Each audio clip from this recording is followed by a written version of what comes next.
আহমদ সাব্বির আমাদের কিশোর আলোর এবং প্রথম আলো গোল্লাছুটের নিয়মিত ছড়াকার, থাকেন সাতক্ষীরায়।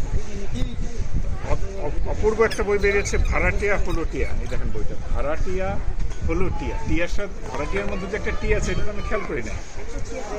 আমাদের মনে হয় যে বাংলাদেশে এখন যারা ছড়া লিখছেন, আহমেদ সাব্বির তাদের মধ্যে অন্যতম শ্রেষ্ঠ।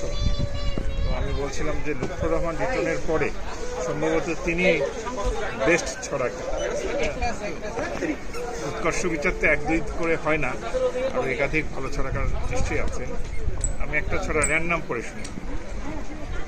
বইমেলাতে ঘুরছিল এক পাঠক, লেখক এসে করলো তাকে আটক। বলল, জনাব, এই যে দেখেন সদ্য লেখা বই, ভূত নিয়ে হইচই। আমি মহান ভূত কবি কিনবই নিশ্চয়। নতুন লেখা বইটি হাতে এলাম চলে বইমেলাতে। বইটি পড়ে ভূত বিষয়ে বাড়বে ব্যাপক জ্ঞান। ভূত পেত্তি কখন ঘুমায় কখন করে দেন। এত সুন্দর একটা ছড়ার বই। আহমেদ সাব্বির, আপনি এতদিন কোথায় ছিলেন? আপনি কালকেই প্রথম আলোতে আসেন, কিশোর আলোতে আসেন। আপনাকে আমি কি করব? আচ্ছা, আপনাকে এই কলমটা আমি উপহার দিচ্ছি। এটা ভালো কলম, পাইলট কলম নেন। ধন্যবাদ, ধন্যবাদ।